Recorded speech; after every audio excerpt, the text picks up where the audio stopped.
Hello everyone, welcome back to YK Reviews. As we continue the month of October, we'll do a bit of a pause in terms of horror as we review She-Hulk Attorney at Law. So let's get into it.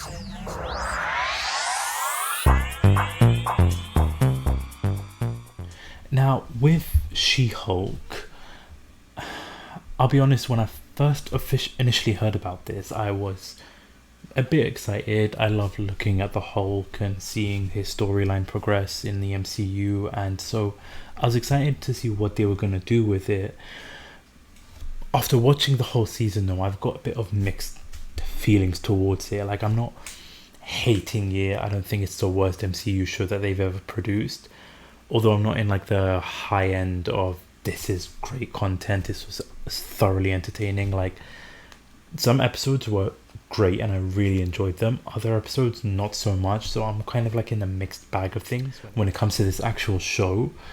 But let's go into it like episode by episode here. So the first episode starts off with the initial Jennifer Walters and how she got her powers, and I gotta say, Jennifer Walters, like the character in itself, was entertaining. She's got so much charisma. Like, Tatiana, who portrays Jennifer Walters, did a fantastic job, really brought the character to life. And so the whole story with like Bruce and Jennifer Walters hanging out only for like a ship caused them to crash, having Bruce Banner's blood go into Jennifer Walters' blood, and then that's how she transforms into She-Hulk.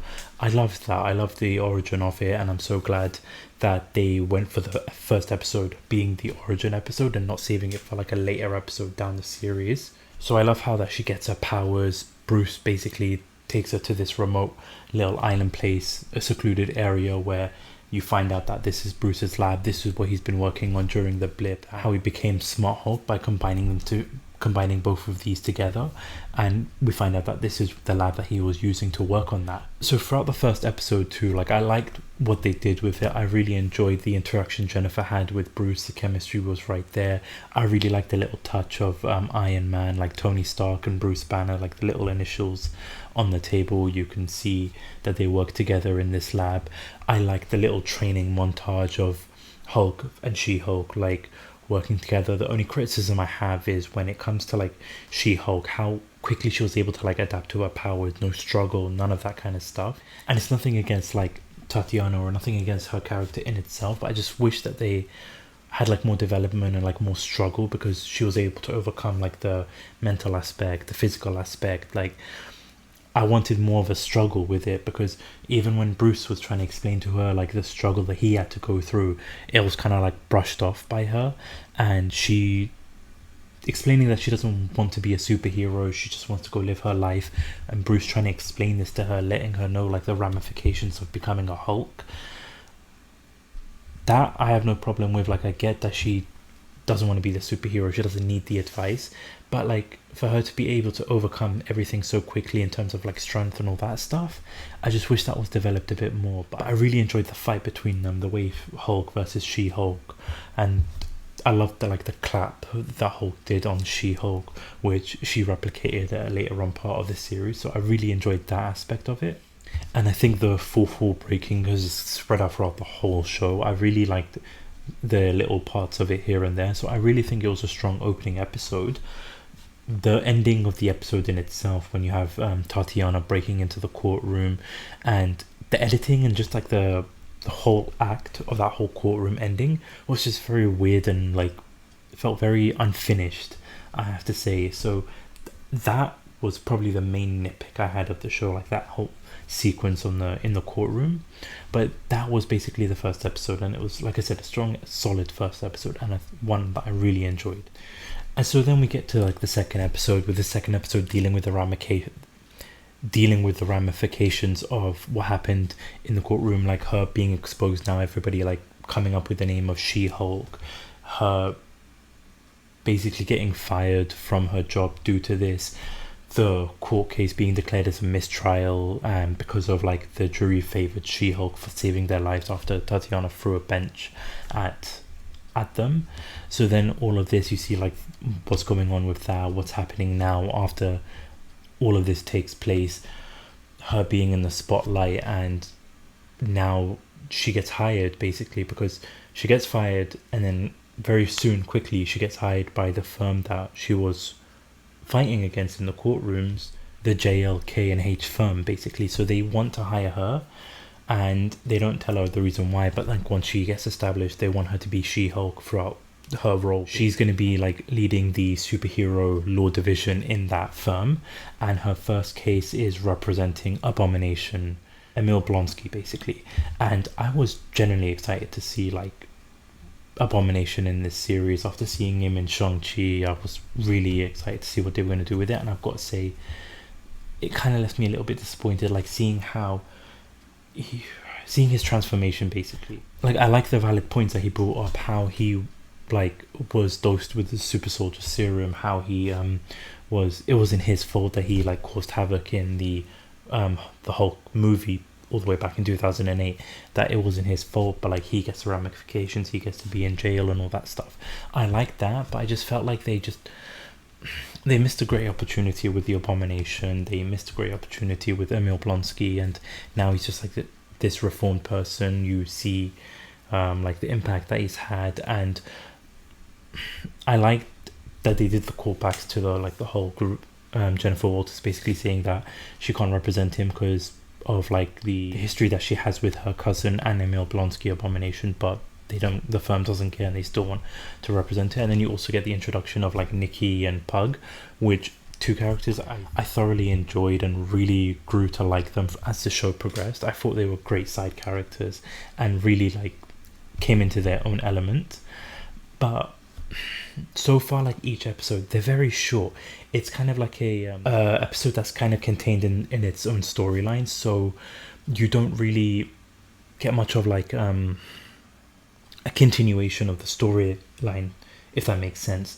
It's sort of just, each episode is kind of like a sitcom type show.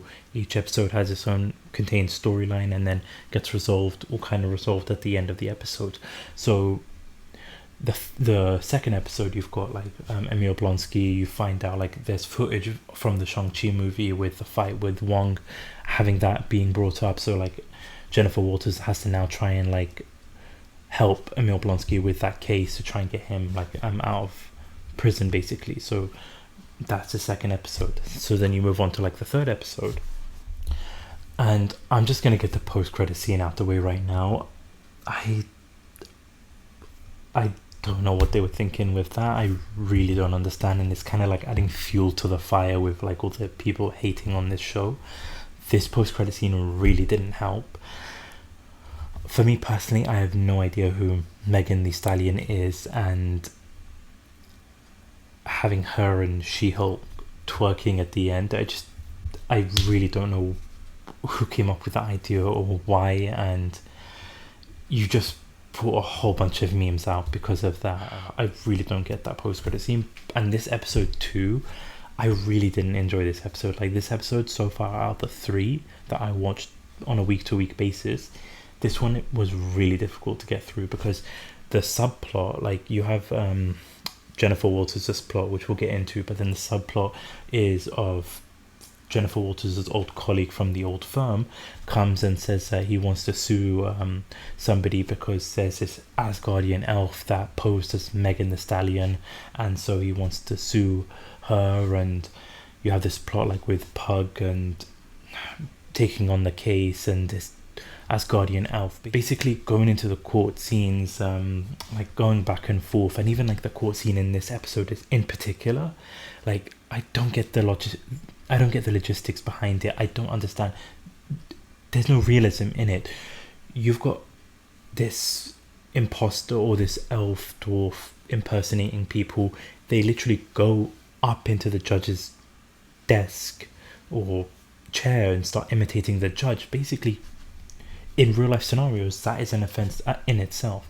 So that just gets like thrown out the window. Like that whole subplot too, it's just, I don't think anybody enjoyed that subplot. It was really, really bad. The thing that kind of makes up for this episode was the Jennifer Walters plot, where now she's representing Emil Blonsky and trying to like deal with the ramifications of the leaked footage. That brings in to Wong, and I really like that little fourth wall break where Jennifer Walters directly talks to us, reminding us whose show it is, telling us it's not a cameo show, even though the trailers have so much cameos episodes with Bruce so far. In the first 3 episodes, you've got the cameos of Bruce, you've got the cameos of Emil Blonsky, Abomination, you've got a cameo now of Wong, so, and then in the trailer showing Daredevil, so her reminding us that it's not like a cameo fest show. I found that pretty like funny. But then what I was referring to in episode 2 is the fact that you have Abomination there. Abomination is basically going through like the witnesses, how they are explaining how he transformed their life, how he's such a great like life coach, he doesn't want to deal with violence anymore and that kind of stuff. And like I said, it was a missed opportunity because I really enjoyed the Abomination in the show, but I felt like they wasted so much potential with it. Like having him turn into this peaceful person, kind of like just, you could have done so much with it. And the fact that he even showed off how like he transformed into Abomination to then transform back to Emil Blonsky, indicating how he's in control of it. But then you've got like, he's been in prison this whole time. Bruce struggled with it for so many years, had to go into a lab, develop all these different types of like methods to combine the two. But then with Emil Blonsky, it's sort of just, you don't get any explanation of that. He's just this peaceful person now. He's able to control the Abomination. So I didn't like what they did with that, but I did like the scenes with Wong in them. Like Wong is a great character and I really liked his appearances. But then even with that, he basically incriminates himself, saying that he did let out Abomination, and the reason was to basically like practice in terms of like the Sorcerer Supreme training and all that kind of stuff. So that's the reason why he was in the Shang-Chi movie, why he was doing those little fight scenes. He basically explained that to the panel and then sort of just like opened up the portal and just left, like no ramifications, nobody going after him or anything like that, even though he incriminated himself. So that kind of just like the realism in terms of like criminality aspect wasn't there for me. And then you get towards like the end of the episode 2 when you've got like the wrecking crew trying to steal Jennifer Walters' blood, only for like the needle to break and then Jennifer Walters just wiping the floor with them. But then you get to episode 4, which is so much better than episode 3. I really enjoyed episode 4. Like you've got the introduction of this character. It's a self-contained episode once again. You've got Donnie Blaze, who's got no link to Johnny Blaze and no references to Ghost Rider. Speaking of which, actually I forgot to mention, I really like the Easter eggs that showed up in episode 2. I forgot to mention that. Because when Jennifer Walters is on the website looking for like stuff, there's like a little 2 Easter eggs. One about Wolverine with a man with metal claws fighting in a bar, which I really liked that little Easter egg there. And then they finally addressed the giant statue from Eternals in the middle of the ocean. So they finally addressed that, which I'm so thankful for, because it was bugging me. Like the Eternals came out nearly a year ago, and like so many shows and movies that have come out since then, not a single hint about that. So I'm glad that they actually addressed it and actually mentioned that, even if it's like a little Easter egg that not a lot of people will catch. But I'm just glad that they actually are aware of that. So then we get to like episode 4. You've got Donnie Blaze. You see that he's got like that the ring that the sorcerers use in like Doctor Strange and those mystical arts. He's like doing these magic shows, and he gets a volunteer called Madison with 2 N's and a Y, but the Y is not where you think it is. I really enjoyed this episode. Like her character, like it was entertaining for me. Like when she ends up at like where Wong is, interrupts Wong watching the TV show The Sopranos, spoiling it for him, and then just Wong going like battling with Donnie Blaze, him reaching out to Jennifer Walters so that he can sue him for like misuse of magic and all that kind of stuff, and like the friendship and the relationship developing between Wong and Madison. I just found it entertaining. But another thing again with the show is the realism when it comes to like the courtroom, because once Wong does like take him to court and Madison shows up drunk, spelling her name, making sure that everybody knows it's Madison with 2 N's and a Y, and the Y is not where you think it is. Like nowhere in the world if you show up drunk to a court, they will immediately dismiss you. Like, you will not be able to take the stand and actually testify. So he basically wants to make like an example out of him. Then like you have that plot of Donnie Blaze accidentally letting like a whole bunch of like little dragons or whatever like the creature was in his next show, and just the crap hitting the fan and all of that kind of stuff. And so then you have another subplot too in the episode is like Jennifer Walters now looking for like a date, but I really found it sad what they did with her in this episode, like knowing that nobody's interested in her, so she transforms into She-Hulk and makes a dating profile on Tinder with She-Hulk, getting so many matches. And you see one character, Todd Phelps, where the previous episode you have this wrecking crew trying to like get blood, trying to pierce her skin, but the needle breaking. So then the next episode, this creepy Todd Phelps guy goes on a date with her, asking if like vibranium will penetrate her skin. So you kind of like see the signs there, and I'll get to all of that in like the later part of the episodes. But then as She-Hulk is in the middle of one date where this guy really likes her and they're kissing, making up in her apartment, Wong needs her help to contain all these like demon dragon creatures. So they finally get rid of all of that. Wong sorts out everything with Donnie Blaze, and then Jennifer Walters, like the ending of the episode when she like finally gets lucky with this guy, and then only for him to basically reject her when he comes in and sees that she's no longer She-Hulk and she's just regular Jennifer Walters. That was really sad and heartbreaking to see, like just his reaction to like her and just walking out because of that. I really felt so sad for Jennifer Walters because of that. You get to like episode 5, you start having like Nikki and Pug looking for like Jennifer Walters as a superhero outfit. Like they finally are like, they go on this adventure, and I really like Nikki and Pug. I really liked their dynamic, and I really liked them as side characters. Pug was such an awesome character in this show, so I really liked what they did with him.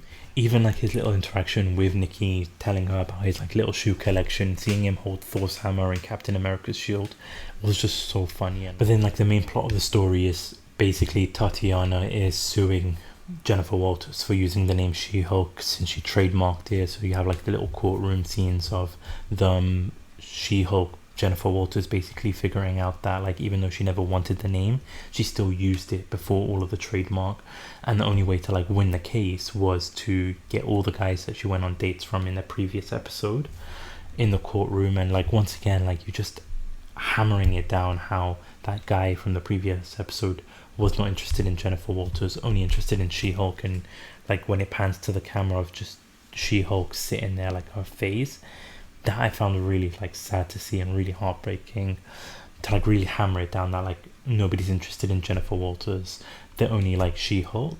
So it was really like hard like reality to see that. And so then once Jennifer Walters meets up with Luke the tailor, they like give her like superhero suit. You think that she's going to use that, and then you have that little Easter egg of Daredevil's helmet, only for the next episode 6 to be a self-contained wedding episode, which even Jennifer Walters as Tatiana's character even addressed to us, explaining how this is such an inconvenient episode. She even like addressed it herself.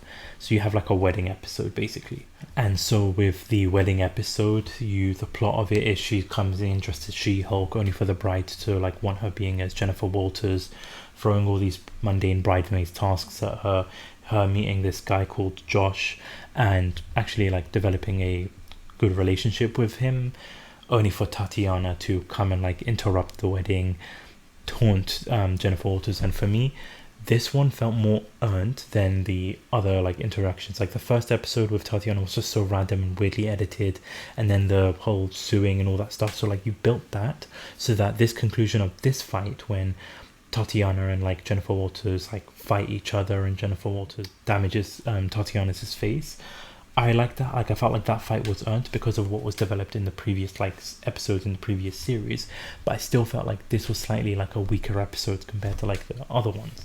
Because then the other plot, like the subplot of this, was you get an introduction to a character called Mr. Immortal, who is basically as the name describes, he's immortal, so he basically faked his own death to get out of multiple relationships. So Nikki and the other character, Mallory, have to work on the case because these people are suing him and for so many different things. And that subplot, kind of like the whole episode in itself, just felt like a little bit like slightly weak.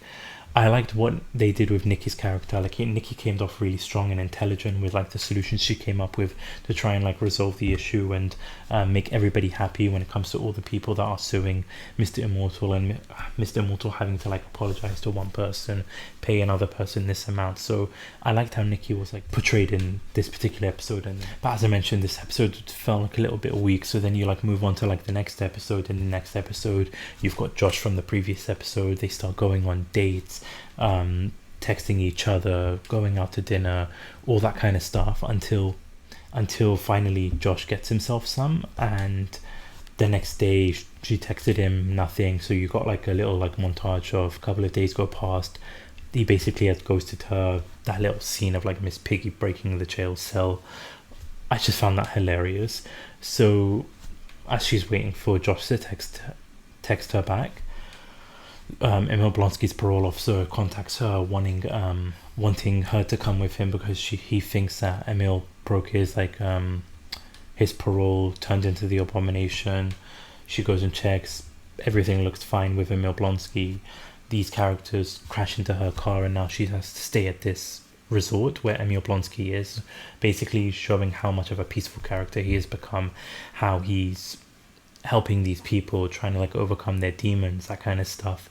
And she's stuck there, and once she sees one character from the wrecking crew, she's forced to like have to basically like overcome that. And like they have to like, they're in this circle with the porcupine character, like this vampire character, a bull looking character, and the matador character, I believe that's what they call them. So she basically goes through this step by step with Emil Blonsky to like forgive, forget, all that kind of stuff. But my problem is that, okay, you've forgiven this guy from the wrecking crew that tried to take your blood, but you don't ask any questions. You can forgive him, but you're not going to ask, why did you try to take my blood? Why did you attack me? Did somebody pay you? Like, no questions asked in terms of that. Like, I don't understand that part. But what I really liked about this episode in particular was that wholesome moment of these people in the circle talking to Jennifer, like that like nice little moment of them like building her character up, making her feel better. I really liked the dialogue and the interaction with all of them. And so not much happened in this episode when it comes to like the storyline in itself. So the only thing that happens is towards the end of the episode, you actually see Josh is part of Intelligentsia, which I forgot to mention is revealed in the previous episode. Basically, this website has so much hate comments and issues with like She-Hulk and so much other things. But like this Intelligentsia, who's Josh is part of, basically copies all her information on her phone onto his phone, takes a picture of her naked on the bed, only to find, and he's taken like her blood sample too. So like you find out that Josh, who I really thought was a good character and really thought that Jennifer actually found somebody, is actually working for Intelligentsia and is taking her blood basically. And so then we get to like probably my favorite episode of this whole series, my favorite part of this show, Daredevil finally being back. And that's honestly the episode I've been waiting for the most. Daredevil showing up. So you get like the episode, you get the introduction of Leapfrog character who's like stopping this crime taking place, only for him to try and jet fly off for his jets to like snap and break down on him. So then once his boots malfunction, he decides to go to Jennifer Walters because he wants to sue Luke, the tailor, who's the same tailor as Jennifer Walters, because of that malfunction. And so then you get this courtroom scene with the perfect introduction to Matt Murdock. And I loved Matt Murdock. Like, he's so witty and charming, and even the jokes that he made couldn't find parking. I just loved that about him. And you really bring true, like, I was criticizing the whole courtroom scenes and all the like logistics and realism when it comes to that in the previous episodes, but then you get that because similar to like the Daredevil show, just Matt Murdock just killing it in the courtroom. And I loved how he was able to win the case just by smelling the what was used in the boots, and you have that little back and forth with Jennifer Walters and Matt Murdock, which I just really loved, and like that's what you're missing from this show. So then like Luke says that he doesn't want to like work with Jennifer Walters to feeling dejected in the bar, and Matt Murdock is there, and like I really liked their chemistry. Like Jennifer Walters and Matt Murdock, their chemistry together was really, really nice. You really feel that build up, no awkward moments. I really liked their on-screen presence together, and I really hope you get more of that with the two of them, because I think they were a really fun dynamic.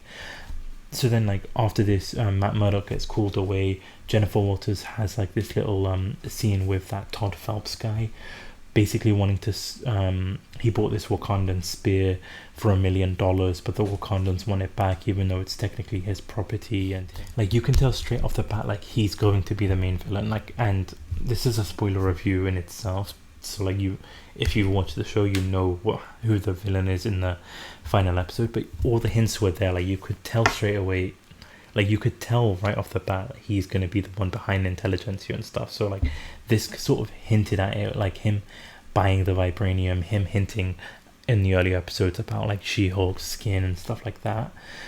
But then like she gets called away because that leapfrog character is being chased by Daredevil, and I loved their interaction. Like I loved the fight between Jennifer Walters, She-Hulk, and Daredevil, and Daredevil's just so like dynamic and really great in a battle. And the fight in the rooftops, landing into the parking lot, She-Hulk doing the clap to basically wipe out Daredevil, to find out that it's Matt Murdock.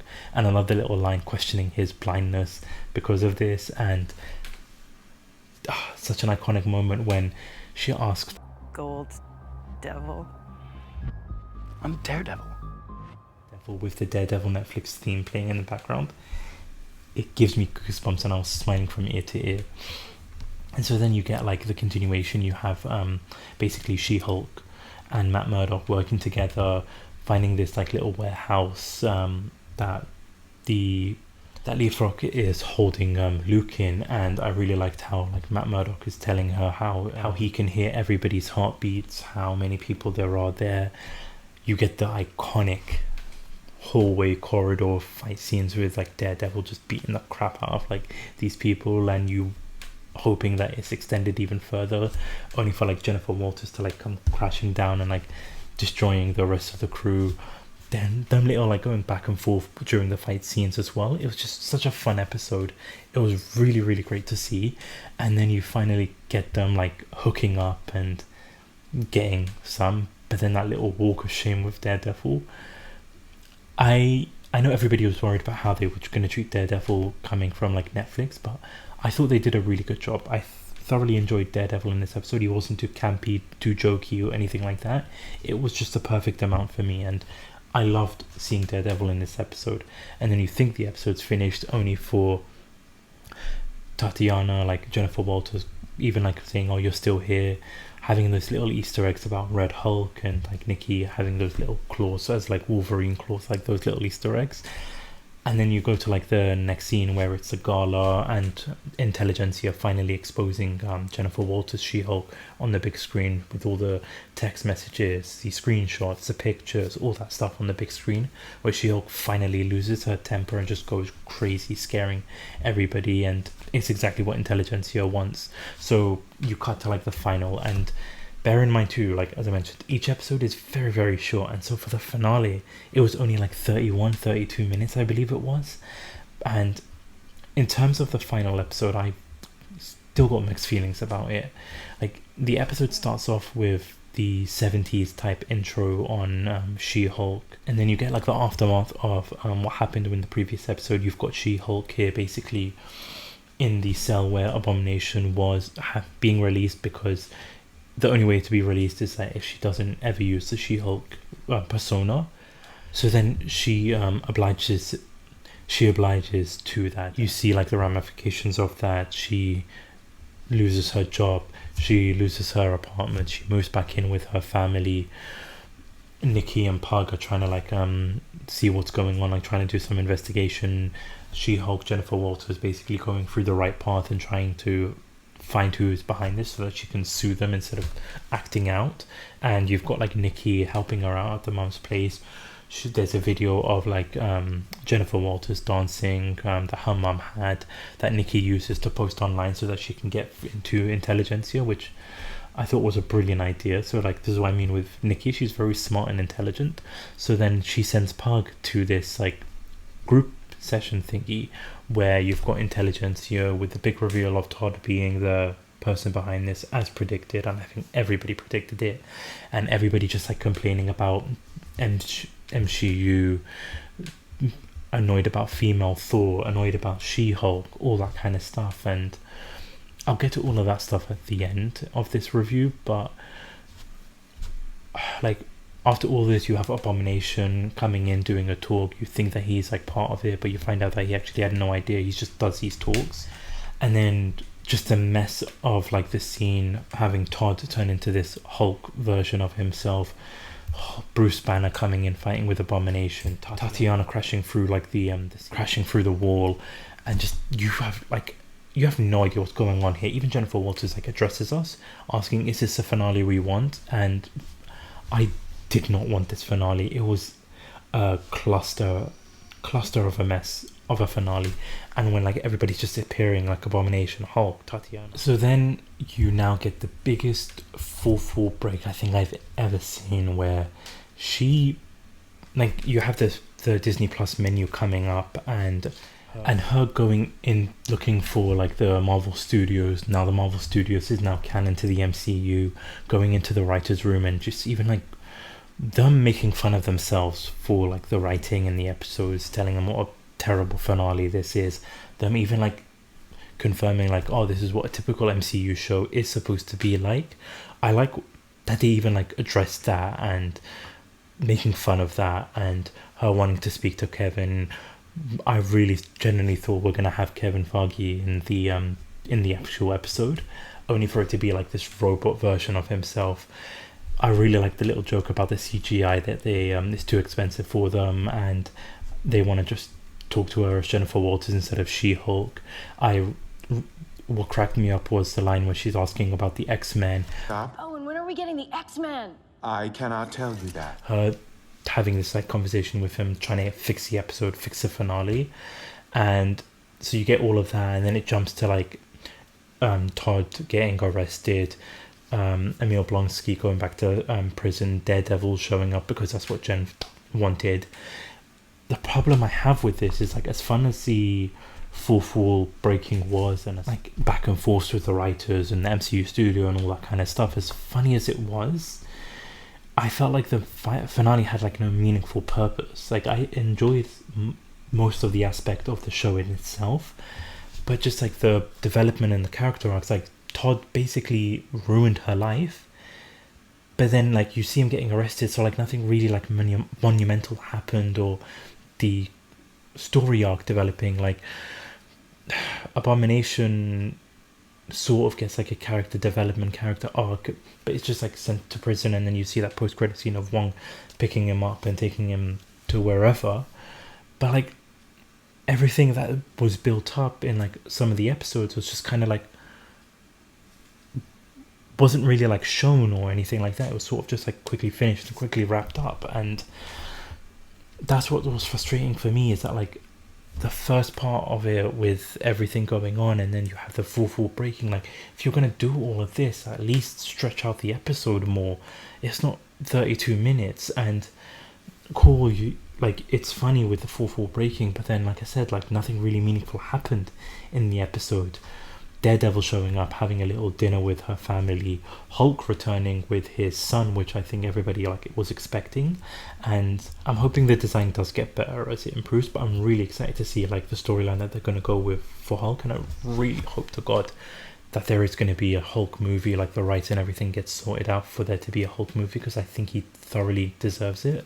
Overall, in terms of the show, in terms of the finale, in terms of like the series in itself, I have mixed feelings with it. Like, I enjoyed a lot of aspects in it. The side characters, Nikki, Pug, were so fun to watch and were very entertaining. Daredevil, his episodes and his appearances were the best part of the show.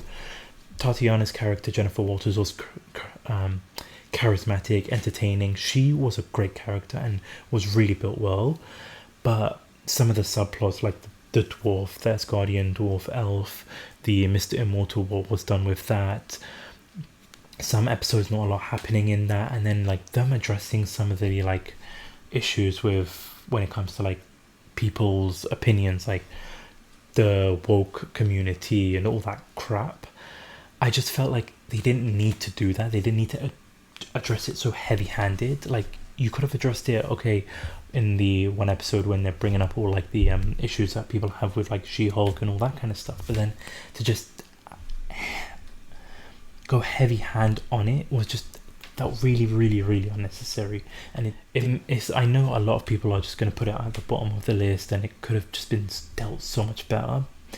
But for me, I thought it was a fun show. I thought it was a fun series, but for me, it's not the top Marvel Disney Plus shows. And I'm hoping that because they've addressed how most of the Marvel Disney Plus show is being dealt with, like the run times being rushed and all that stuff, since they've addressed that, maybe that's going to be like the step up to a better, improved like Disney Plus shows and everything moving forward for that. So that's my key takeaway from the finale in itself, that it does improve for future shows. But this is my opinion, and when it comes to like the She-Hulk series in itself, and my general consensus of the actual like episodes, each episode's breakdown in itself.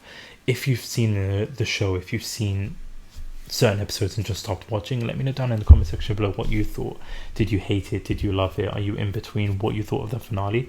Let me know down in the comment section below. And also, as it is in the month of October, I am in the middle of doing the Halloween reviews here, so plenty of those videos are going to be coming out very soon, so keep an eye out on the channel for that. There is a playlist for the Chucky series that I've done the franchise for. It's going to be somewhere around here in the video up here.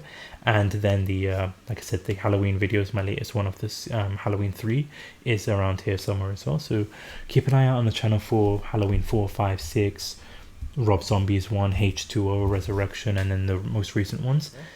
But thank you again so much for watching. Thank you so much for listening. This is YK Reviews. Peace.